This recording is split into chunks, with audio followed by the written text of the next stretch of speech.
Let's get to our team then. Dan, I'll let you pick the goalkeeper and back four, and then if we want to pick it apart, we will. Otherwise, we'll move on. Who do you think is going to be between the sticks and the back four? I'd be almost tempted to give Adrian a game just so his nose isn't completely put out of joint.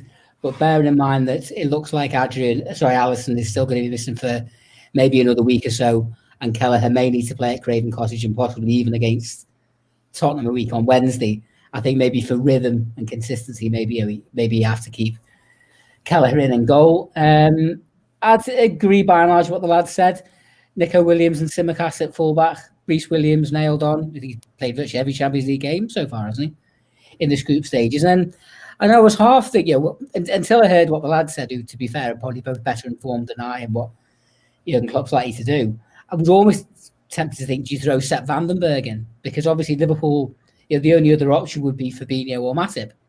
And both of those have injury problems. And if either one of those was to pick up a knock, then that would be really rather distressing.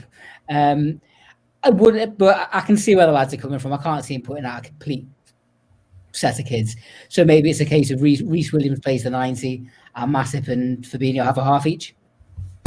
Yeah, of course, he does have 5 substitutes in this game that he can use, Jurgen Klopp. Matt, unless you want to pick the back four apart, what are you saying about the midfield?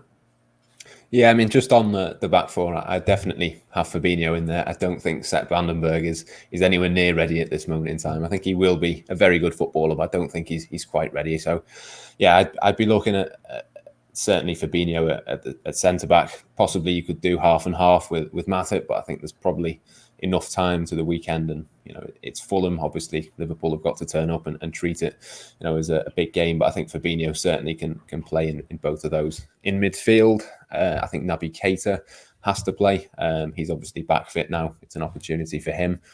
I would be looking to give Cain an opportunity in midfield. I'm not 100% sure whether Jurgen Klopp will go down that route, but I think if you put him in there, that's a reward for his progress. He's been training with the first team. He's been impressing whenever he's played for the under-23s. As I said before, he's played, or certainly travelled and trained with Liverpool for these Champions League nights. So it would be a toss-up between him and Leighton Clarkson. I'd just go with him just on the form of this season, and put him in there, as I say, with Keita on one side and Jordan Henderson on the other, just to offer a little bit of experience, but again, give Gini Wijnaldum a rest and offer some youth players a little bit of a chance as well.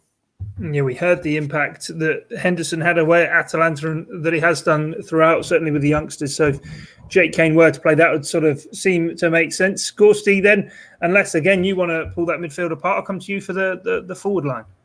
No, the only thing I'd say is kind of just playing devil's advocate to Matt. And if he's going with Cain, then I'll go with Leighton Clarkson. And I think Keita is a shoe-in, isn't he? And Henderson, for that reason you say, Guy, in terms of he's very vocal and kind of coaching players through. So that'll be invaluable if someone like Cain or Clarkson plays. And then up front, Divock Origi, Takumi Minamino, and Jota maybe. Trying to think if there's anyone in the academy ranks who could step up and give the goal, but I don't think there is in those kind of areas. So that would be my front three for Wednesday night. Dan, do you concur, or are you going to change the forward line? No, I certainly agree. That was the three. I did jot a little team down here, but just before. That's the three I had up front. I was possibly thinking, ordinarily, you'd Curtis Jones would be one of the first names you'd be thinking of throwing into a game like this, but he's played an awful lot of football recently. And the two lads there made a fairly persuasive argument, the fact that the worth of having Henderson on the pitch. And of course, he is only just coming back from injury, isn't he? He only returned, a week or two ago. So getting another 55, 60 minutes under his belt probably wouldn't do him any harm. And obviously he can be the manager's voice on the pitch just to shepherd some of these young lads through before hopefully getting to put his feet up for the last half hour with Liverpool having a nice lead in the bag, we would like to think. What's the score going to be then, Matt? Well, it completely depends on what team Liverpool put out, doesn't it?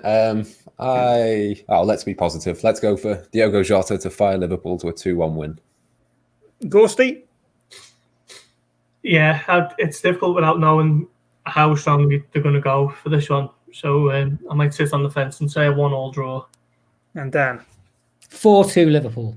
I was going to say 3-0 myself. Yeah, I think they'll get the job done. Even with that team we've selected, Diogo Jota, we've seen what he can do in Europe. Well, that's it from us here on the Blood Red podcast. Thanks for joining us. Of course, you can keep across Wednesday night's game, across the Echo, the live match blog, and plenty of post-match reaction. We'll be back with the debrief here on the Blood Red channel, as well as Jurgen Klopp's post-match press conference. Thanks for joining us. Until next time, it's bye for now.